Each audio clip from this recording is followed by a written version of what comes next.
This reaction is brought to you by my $5 or more supporters at coffee.com/AlexHeitz. I'd like to thank Andreas Glacial, Steph Newtown, Mark Ventura, Cole Alexander, Ben Thrifty, Jag, Isidro Perez, Jamie Mack, To Have and Have Not, Logan, Willman, and Blake on repeat.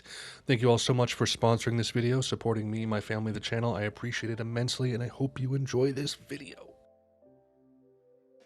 To be fair, I have to be named Liz. Ho-ho! Thank you, everyone. You've been a great audience. Hello, everybody. Welcome. This is poll number 37, I believe. Yeah, this is the 37th poll we have done on this channel. So typically we go through artist discographies, like full binges of, all the notable albums from artists. But every 2 to 4 albums, we break it up with a poll where we just kind of get a chance to interject one of 4 miscellaneous albums into the mix. And today we are doing, these are Discord picks. So all 4 of the albums that were in this poll were from my Discord, link in the description for that.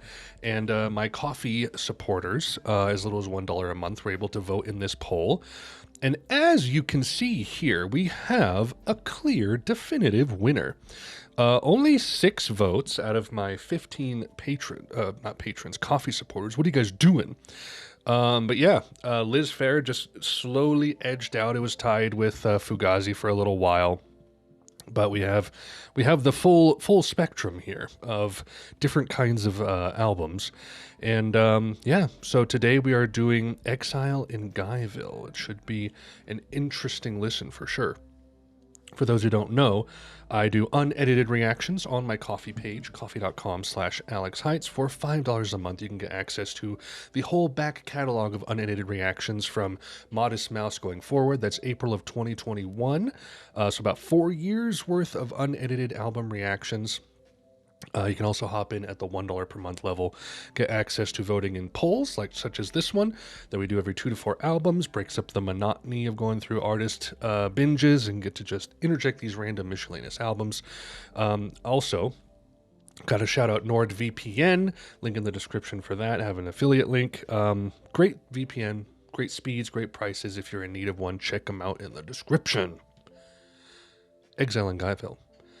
I have used Photoshop to censor the nips, just in case. Don't want to get any censorship, or don't want to get any problems. Just YouTube is, you never know. Better to be safe than sorry. I've even censored in the little caption. I'm going to censor track 10 with a little asterisk because it's better to be safe than sorry, even though she'll probably say that word in the song. I don't know. So, I don't know anything about Liz Phair. I recognize the cover for her self-titled album from 2003. I've seen that pop up here and there. I don't know the context of it. I know Why Can't I is like one of the lead singles off of that track. What's so interesting about this artist is that she just looks like a woman.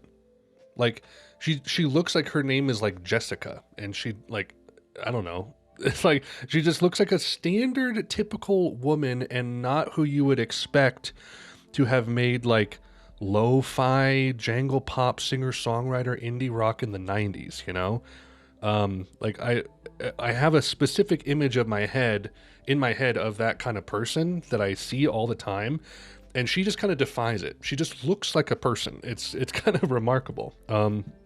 So yeah, this album is apparently kind of meant to be a sort of track-for-track response to Exile on Main Street, which is an album that we will do at some point in the future. We have Rolling Stones on our list. Yeah, 18 tracks. People have contended that it's not quite an exact one-to-one song response, but I don't know. Apparently this is kind of seen as like a progenitor of like the bedroom pop scene, which is interesting.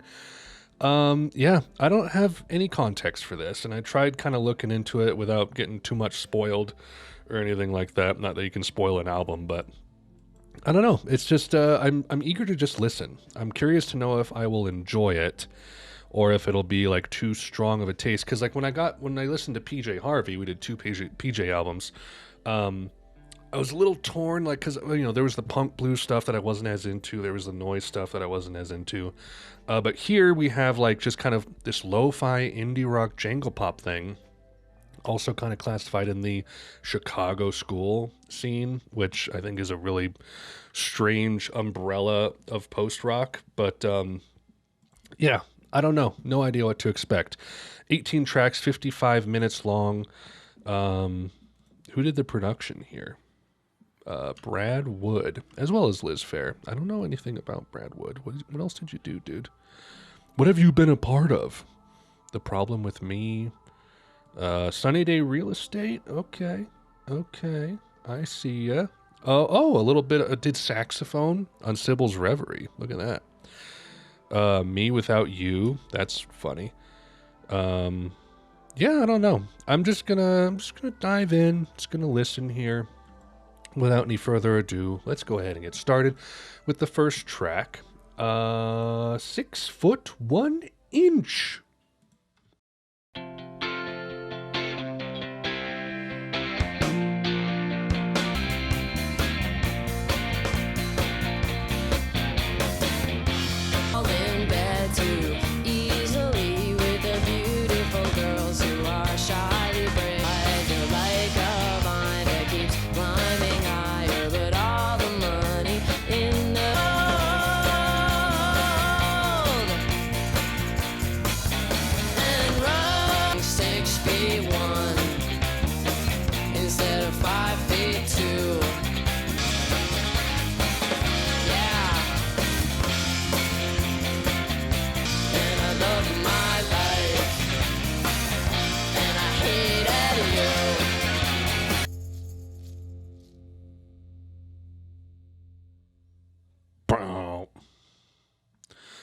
Interesting start.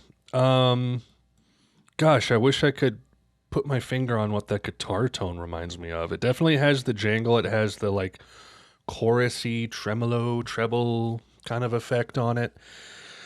The vocal delivery, very like kind of like deadpan, sarcastic. Interesting. And I know that this album is also kind of seen and sort of meant to be like a third wave feminist sort of deal. So maybe all of these tracks are just about terrible guys. I don't know. Yeah, that was fun. I wish it would have been a little bit more melodic, but I'm not complaining. Let's keep trucking. Help Me, Mary.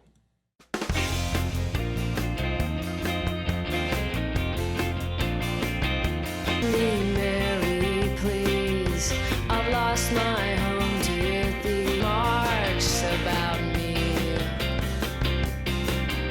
They wonder just to take me on and keep me mad. They play my mouth shut tight. I practice all my mood, friend. I show them just how far.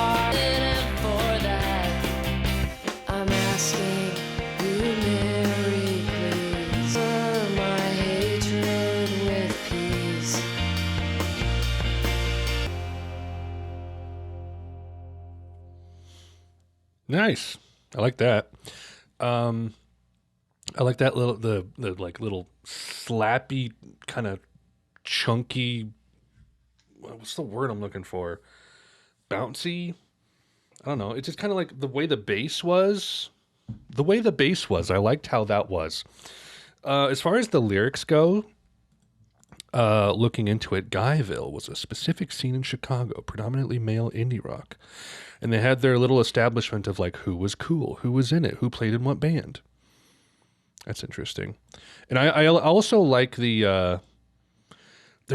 a thing with a lot of like reactionary movements, right? Especially feminism, is that like it's a pendulum swing because you're reacting to something negative that you've experienced. And way too often, it doesn't even have to be like anything with like misogyny or misandry or anything like that. Like religion, politics, when we like get hurt or have a negative experience with something, we tend to swing so far the other direction that we overcorrect and get into a position of like one extreme to another. And I kind of respected like the last verse being like asking Mother Mary, like, please temper my hatred with peace. I don't know what the rest of the album is going to be like, or if it's going to be aggressive or whatnot, but you know, it's a very like sober-minded way of approaching it, which is nice. Track 3, Glory.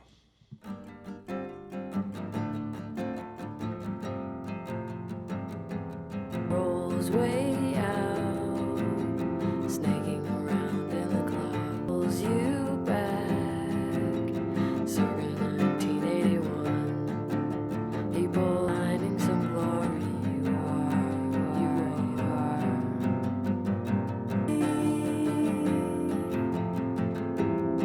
On me,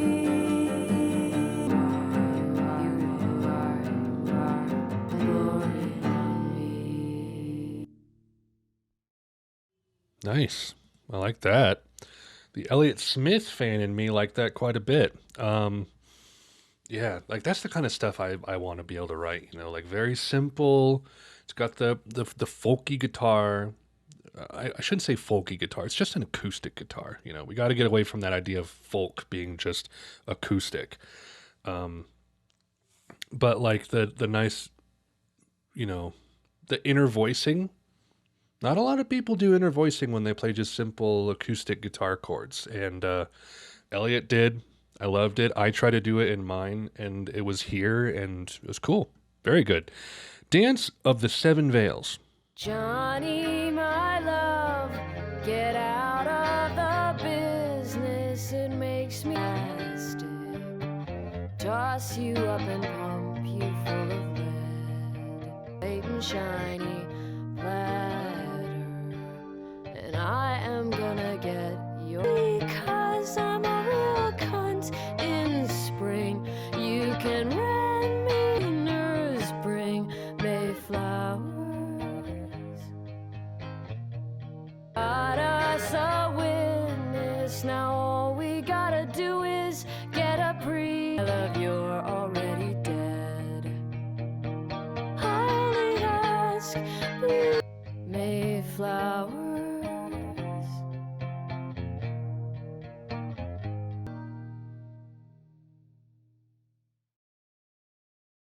Interesting.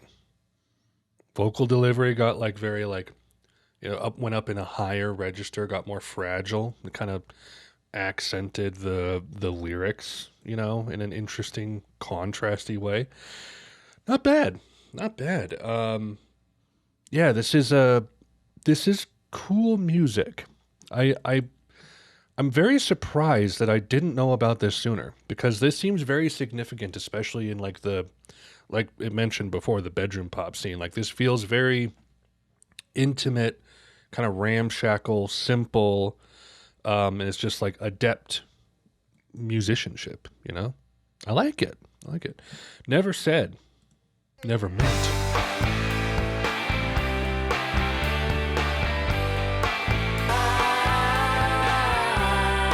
Never said nothing. Never said nothing.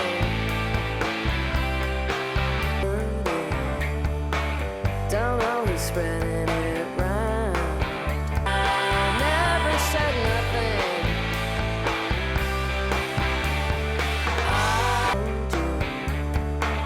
Don't even care what I'm about.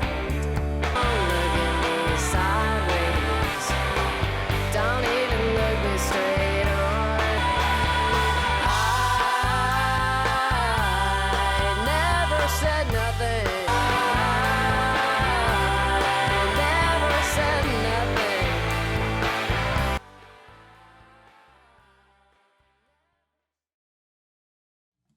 She didn't. She never said nothing. She said quite a lot of things, actually. Women. That was cool. I like the man, there's one of the other tracks on here too. Was it Help Me Mary? Possibly had the like the 90s, like that nostalgic to like, especially to me, nostalgic 90s like power pop. There's a certain like vibe with certain genres from like the 90s and the 2000s that kind of center around like power pop, indie rock, indie tronica, um, that just is like super nostalgic and comforting to me. And this had it. This had it. Like that felt like something that would have played over like a brief scene in like Malcolm in the Middle, you know? Not to like put down the lyricism or the poetry of the song or anything, artistry of the song, but yeah, it just takes me back, you know? Takes me back. Soap Star Joe.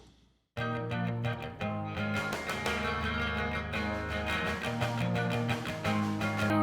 in a long line of heroes, looking for something attractive to say.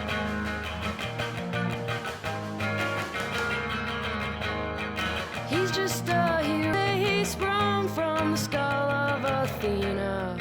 Think about your own head and the head.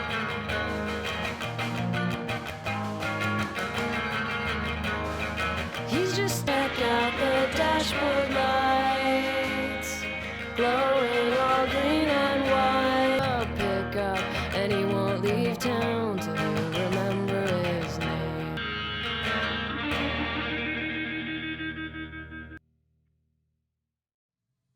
That was funny. It's like I like paints a very vivid picture, doesn't it? It's really funny. Yeah, the lyricism is like playful, and it's also like man, that descending chord line was bizarre. Really fascinating stuff. Like I always like hearing songwriters who can take, you know, concepts you're familiar with, like a rock song or a pop song, but just add some like strange, odd stuff to it. That in particular was like really kind of just put me off my guard a little bit, but cool. Explain it to me. This is apparently a little bit more of an ambient dream pop slowcore track. Yes, please.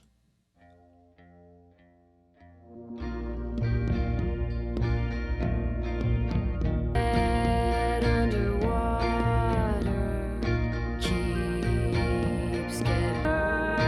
Tell him to run farther. Make him.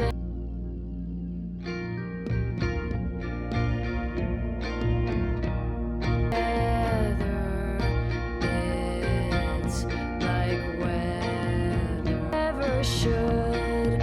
You never could.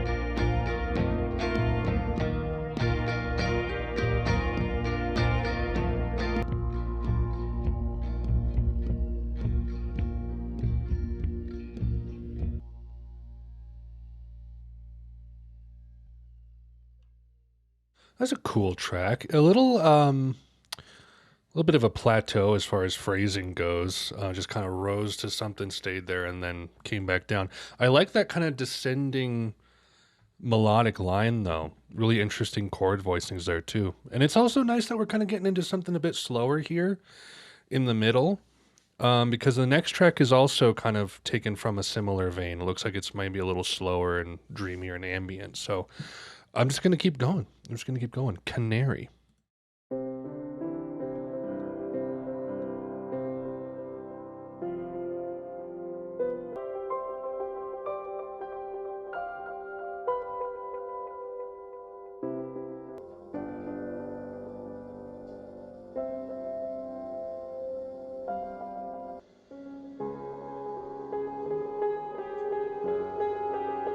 Learn my name. I ride when called. I jump when. Send it up on fire. Death before dawn. I put all your books in an order. Wrath comes out. Send it off before dawn.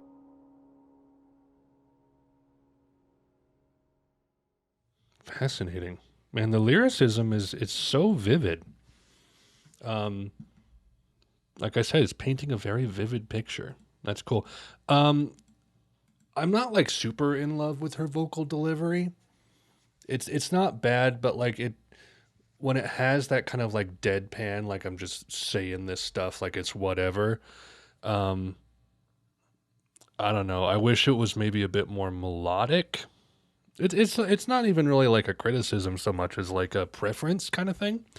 But it's a really fascinating track to kind of continue that like lull in energy because it's a little bit darker. It has like a very the lyrics really complement the atmosphere of the actual composition itself, and the really reverby delayed keyboard sound is cool. And then it looks like it's going to kind of gear up into something a bit more upbeat. We've got some blues rock maybe on this next track. So let's keep going. Mesmerizing.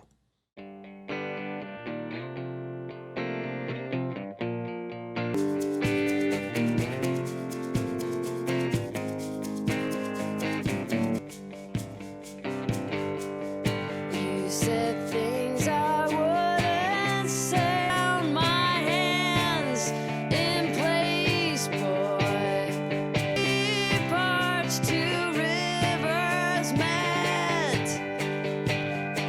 Happier, I liked it all of the time in the world to spend it.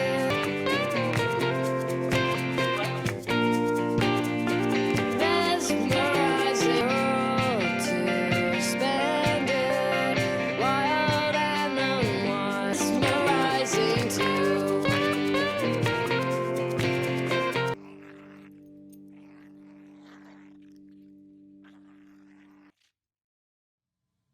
Dog. Australian sheep herding dog. Wow. That was probably my least favorite so far, not because it was bad. It just kind of, I don't know, it didn't have as much like special texture as some of the previous tracks did. That's not even really a knock on the track. It's maybe it was just mesmerizing. Maybe I was just like, oh, the whole time. Not bad. I like it wasn't as upbeat as I was expecting it was going to be for something more bluesy. It had a very steady rhythm, but now we're getting into this one. F and Run. Oh boy, I'm so scared. When they say the F word in the title, it's really scary. I think it's gonna be so mad. Woke up alarmed. I didn't know where I was at first, yet then again. No matter what I could do or say, just that I didn't think this would win you over. And whatever happened to a boyfriend, the kind of guy on all that stupid old shit like letters and sodas.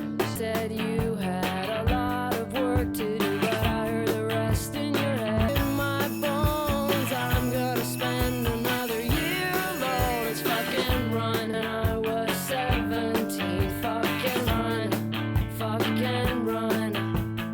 Even I didn't think this would happen again. No matter what I could do or say, just I'm gonna spend my whole life alone. It's fucking run, fucking run. 12.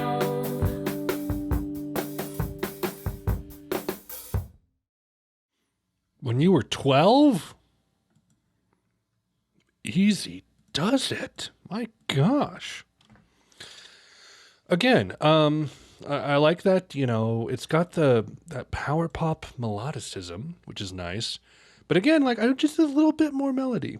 It's the deadpan delivery that's kind of getting in the way for me sometimes, but still the production is crisp. It's got nice fullness to it, nice low mids in there. And then the lyrics are enjoyable as well. It's an entertaining album. I'm not having a bad time by any stretch of the imagination.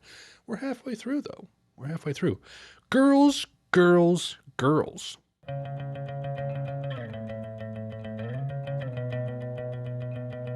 Been around enough to know. Take full advantage.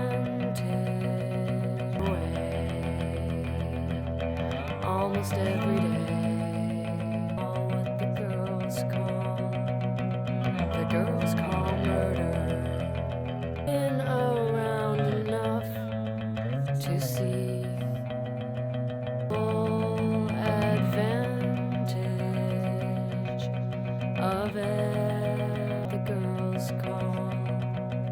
The girls call murder. Some of these songs are pretty short. Like I've had short songs that feel long, like they feel maybe a minute or two longer than they actually are, and then I've had songs that are short that feel shorter than they are. Like a lot of these are just kind of breezing by. A lot of the tracks on here are around 2 to 3 minutes.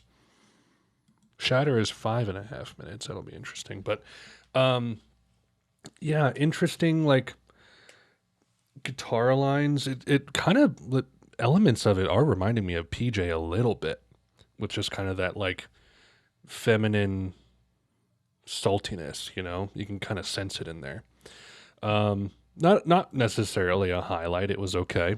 Very simple. Just kind of did a thing. But again, cool guitar work. Interesting guitar lines. I'm there for that. Divorce song.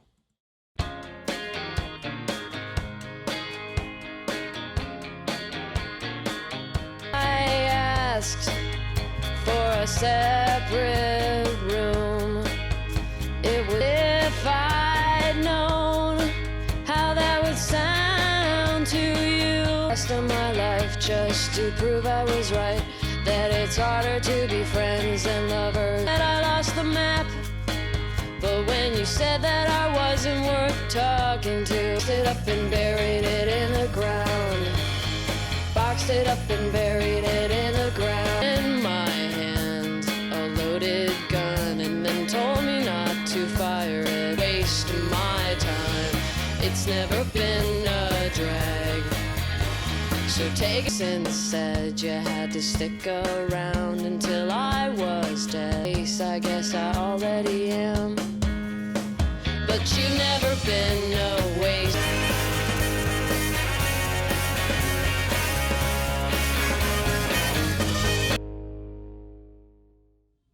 Ooh. Interesting. Again, like it has that like it has the deadpan delivery. Not quite leaning into like I'm trying to think of like what genres also kind of do this, where like the vocal delivery just kind of leans not necessarily like atonal or amelodic, but it kind of like face plants on purpose, you know, because that's kind of the way you want it to sound, which isn't even really a bad thing. I really hope that like me bringing it up over and over isn't coming across the wrong way, because I don't dislike it. I just find that it kind of distracts me a little bit because it feels, I don't know. I've always disliked like spoken word in a lot of songs, unless it's like, you know, more artistic, like a post-rock thing, you know, beginning of F sharp, A sharp, infinity. But I don't know. The actual songwriting on that I did enjoy. The harmonica that came in at the end there, wasn't expecting that. Nice. All right, Shatter. I have a feeling I'll like this one.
cool thing about that track was it's like one of the I don't know if I'd say few, but like one of the notable moments of like fragility and sensitivity and like I don't know what the other word is I'm looking for. Like not honesty because she has been very honest this whole album, but you know, a little bit of self-examination instead of being like kind of about other people or other people's view of her, I guess. Interesting. Not too bad. Maybe a little like I wouldn't say sparse. It was a little free flowing, which was cool. Kind of lacked structure. Sort of like the open tuning like Led Zeppelin tracks where I'm like, I like the sound, but like I don't know if I necessarily love just the way the guitar rises and falls and blah blah. I'm struggling with words today. Good song though. Good song. Overall, Flower. The lyrics on this look really scary.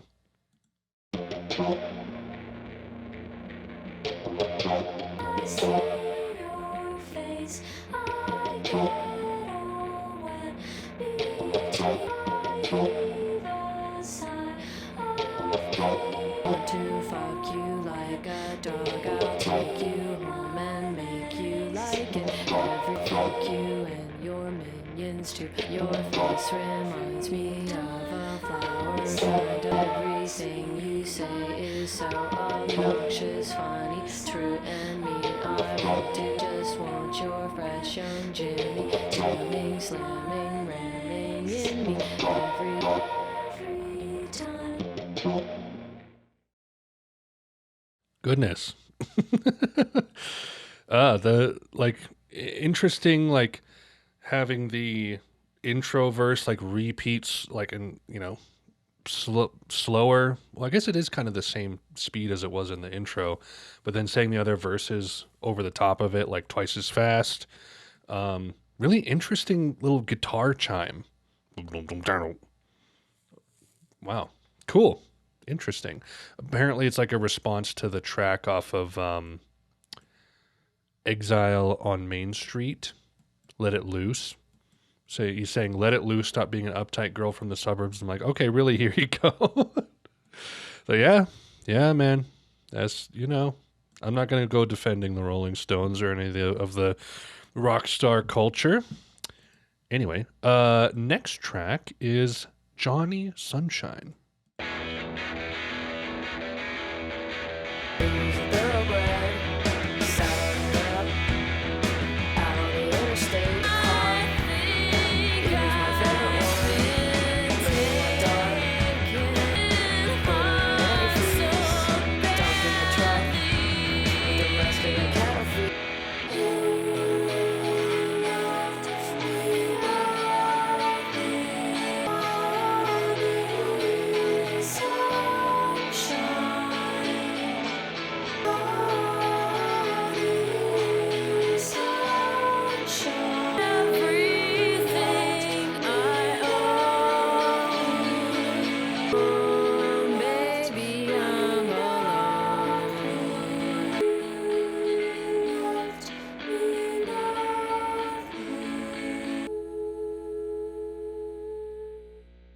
Can't always get what you want. Funny that like that seems like an obvious pull from a different Rolling Stones album. Cool. So I know that she said that I think it was Shatter and Johnny Sunshine were like two tracks where she basically took two ideas, kind of put them together, like two halves, which makes sense. I like the motif of the first part, and then it just kind of transitions into that like more open section there. That was good. That's good. I like that. 3 tracks left, everybody. Gunshy.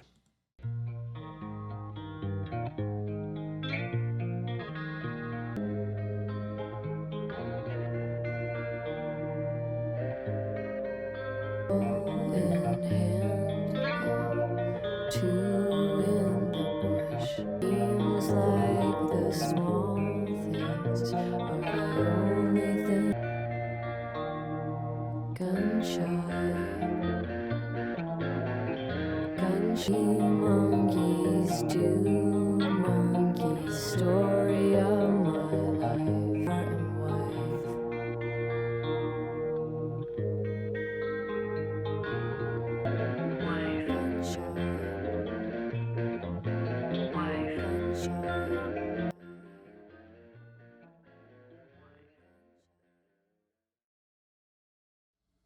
Huh. More of these fascinating song structures. Like, what a strange chorus to contrast, like, the... There were other songs in here, too, that had, like, very... I'd say Canary definitely had this, too, where it's, like, this very, like, bittersweet, melancholic, like, melody on the instrument. Um, and then that, like, that tension in the chorus. It's cool contrast, though. Cool. All right, Stratford-on-Guy. Chicago at night, watching the lake turn the sky into blue-green. Behind the wing, watching landscape roll out like credits on arm lens into the grid. The plan of a city was all that looked down. It took an hour that I was in a Galaxy 500 video size. It took an hour, boys, just fell away.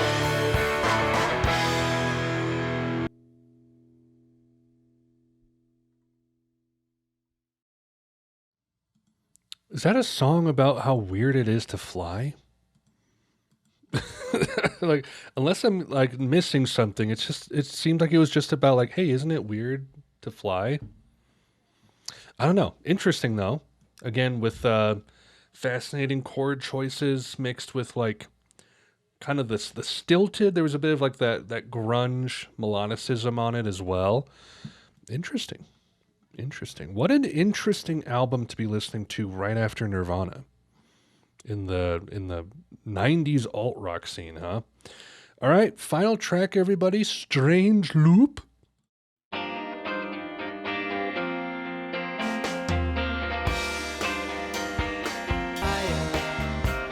like so much in me, in words, 'cause nothing feeds a hunger. Tired of fighting.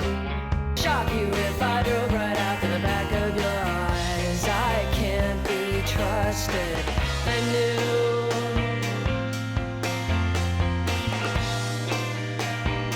Tired of fighting.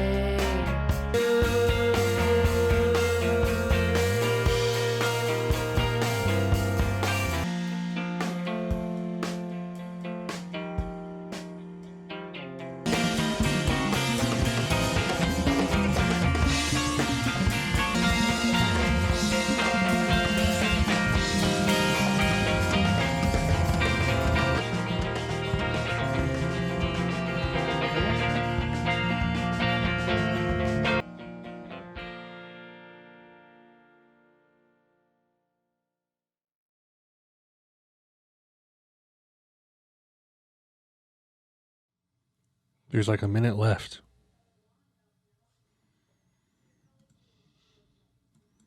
I don't think there's supposed to be a minute left. No. It's just still going. Let me check.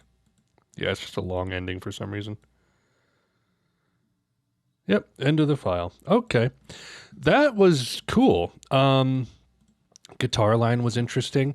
It says on here, like, that, like, jamming, because it's been a long journey, been 18 songs, we're just kind of whizzing through this improvised end section. Then I had the idea we just have the instruments just kind of fall apart at the end of the whole cycle. That's interesting. It's interesting. Cool. Okay, well, that is Exile in Guyville. What a fascinating album. I don't know what to think of it at all. There were things that I really enjoyed about it. There were things that I didn't enjoy about it.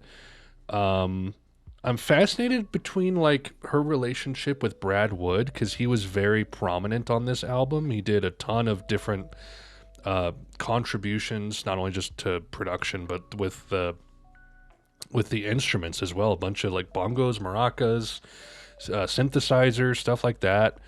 And yeah, I'm curious to know, like, how much of that was, part of the songwriting and the recording, mixing of this album, because you definitely have this motif of her relationship with Guy's relationship with her, how she views her place in society, all that kind of stuff, which was very fascinating. The lyricism is probably the strongest part of this whole album, to be honest. Very fascinating imagery, interesting, like, social commentary as well. Yeah, I don't know. The pacing of it seems to be very thoughtful. I know she kind of tried to mirror the Exile on Main Street pacing as well, in addition to, she wanted to kind of structure it to have a similar flow, I believe. Yeah, there wasn't really anything on here I didn't like. There were ones where I was just kind of like, it's fine. That would probably be, I don't know. I don't remember some of them. Like Dance of the Seven Veils, perhaps. Mesmerizing. Stratford-on-Guy as well. But like some of the highlights, I think 6-1 is cool. Help Me Mary was cool. Glory was pretty nice. Never Said was strong. Soapstar Joe was entertaining. Explain It to Me, fine. I think Canary's maybe a bit better. It has that special sauce. F and Run, I wasn't super into. I think Girls, Girls, Girls was also one that I wasn't as into. I don't quite recall. Divorce Song was an interesting one. Shatter was interesting. Yeah, and I'm very surprised by the variety as well. Like, even though it literally just feels like an album where she just has the same guitar tone the entire time, which kind of lends to that bedroom pop, motif and foundation, but also the genres have some variety. There's different, there's slower stuff that's more atmospheric. There's things that are a little bit more aggressive. There's some like experimental stuff. Like some of the things she was doing on some of the tracks actually kind of reminded me of the experimental alt rock that Jeff Buckley was doing on Sketches. I've done a reaction for that on the channel if you want to go watch.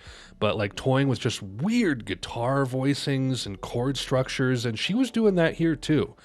But I think that's also kind of like part of the downfall of the album for me, and why I don't know if I'll come back to it a ton, is that like it falls kind of right into a crack between power poppy, catchy alt rock and like more experimental stuff that kind of leans in that more like Pixies or Sonic Youth direction. I don't know. It's an interesting one. I need to kind of sit on it and see how I feel later. But as of right now, I find it to be a very fascinating and interesting listen, and I'm glad that I heard it. All right, that is it, everybody. Thank you so much for watching. I hope you enjoyed the video. Things to plug yet again. Patreon, coffee.com/Alex Haitz, $5 a month, access to unedited reactions, of which this is one. $1 a month gets you access to voting in the polls. Also got to plug the Discord, link in the description for that. Got about 175 members over there. I'll post early access to unlisted album reactions. I'll announce when I do live streams, and we, talk about, memes, music discussion, Topster charts, all that kind of stuff. So if you want to join the community of me, that's the place to do it. All right. That's all, everybody. Thank you so much for watching. Hope you're having a great beginning of the new year. We're starting February now. Hope you have a Valum time, just in time for Valentine's. We are beginning something fantastic. We're going to be diving into Slow Dive now. Oh, yes. Starting with Blue Day, the compilation of early EP material. I'll make sure that I include all good EP stuff before we do Just for a Day. I'll also, somewhere in that time frame, do a live re-listen for Souvlaki, the only full Slow Dive album I've heard, aside from the self-titled, which has been, I don't think I've re-listened to it since it came out. I should do that. I'm not planning on covering that on the channel or anything like that, but it's because it's okay. I don't have a lot to say. Maybe I'll do a live re-listen if people want to. But I'll do that for Souvlaki, and we got Pygmalion, Everything is Alive, and then the bootleg, I Saw the Sun. So, and then we go into Microphones and Mount Eerie, and then Susie and the Banshees. the replacements, Yellow Tango. We have a great trajectory set up here that I think I will like a lot. So that's what's coming up next. Hope you guys are psyched for it, because I am. And that's all I got. Thank you everyone for watching so much. Appreciate it. And until next time, Godspeed.